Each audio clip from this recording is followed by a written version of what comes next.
क्योंकि पार्टी का उद्देश्य भी इस समय यही है। एक वर्चुअल कार्यशाला आदरणीय संबित पात्रा जी के द्वारा और हमारे राष्ट्रीय महामंत्री दुष्यंत गौतम जी के द्वारा वर्चुअल कार्यशाला के माध्यम से जो वक्ता जिस जिले में जाने हैं उनको निर्देशित करके कि अब आवश्यकता इस कार्यक्रम को संक्षेप में करने की नहीं है, अब आवश्यकता विस्तार से बताने की है। तो हम सबको विस्तार से जानकारी रहनी चाहिए कि आपातकाल के समय में संवैधानिक व्यवस्था में क्या क्या छेड़छाड़ हुई थी। तो हम सब पहले तो जानने की आवश्यकता है कि आपातकाल है क्या। आपातकाल देश में 3 प्रकार से, एक जिसे कहेंगे आपात शक्ति, जनता की शक्तियों को छीनना, इसे आपातकाल हम कहते हैं। यह आपात शक्ति 3 प्रकार की है। एक राष्ट्रीय आपात शक्ति, जिसे आपातकाल के रूप में सन 1975 में लगाया गया। संविधान के अनुच्छेद 352 के तहत देश में अगर कहीं युद्ध, बाह्य आक्रमण या सशस्त्र विद्रोहियों के कारण संपूर्ण भारत में या भारत के किसी भाग में सुरक्षा को अगर खतरा होता है तो देश में आपातकाल की घोषणा की जाती है। और यह आपातकाल केंद्र की सरकार में मंत्रिपरिषद के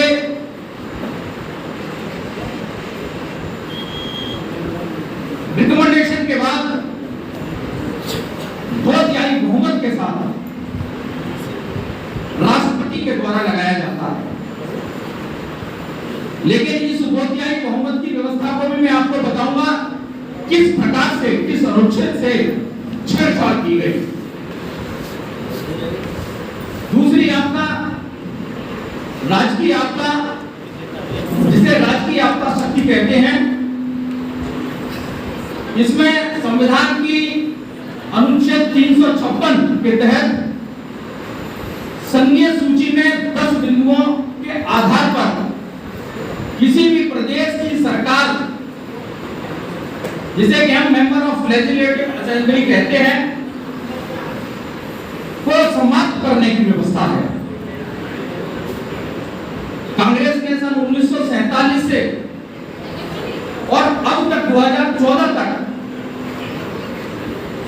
आर्टिकल 356 का दुरुपयोग करके इस देश में 90 बार भिन्न भिन्न प्रदेशों में मेंबर ऑफ लेजिस्लेटिव असेंबली को भंग करने का काम किया था। मित्रों, इसीलिए थोड़े से संक्षेप में जो मूल बातें हैं उन बातों को विशेषकर जो भारतीय जनता पार्टी के कार्यकर्ता हैं उन सबको जानने की आवश्यकता है। आपातकाल की आवश्यकता क्यों पड़ी?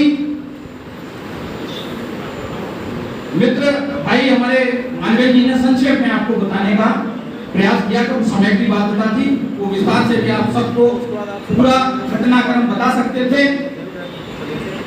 सन 1971 में लोकसभा का आम चुनाव हुआ और उस लोकसभा के आम चुनाव में इंदिरा गांधी जी इसी उत्तर प्रदेश की रायबरेली सीट से चुनाव लड़ी और उन्होंने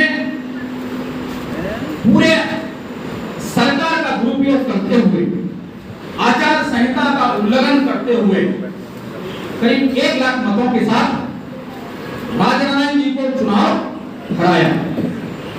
राजनारायण जी हाईकोर्ट गए, इलाहाबाद की खंडपीठ में, और उन्होंने उस निर्वाचन को चैलेंज किया और 12 जून 1975 को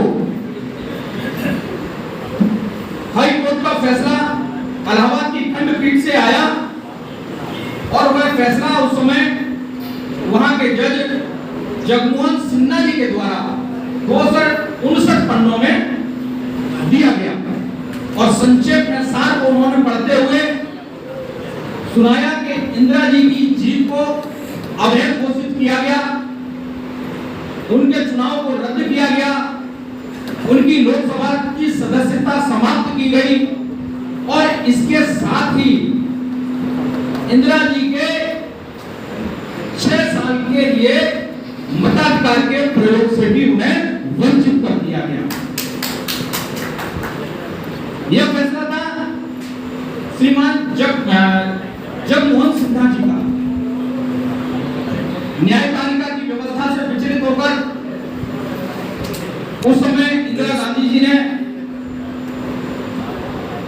न्यायपालिका को धता बताते हुए और उस व्यवस्था से संतुष्ट न होकर,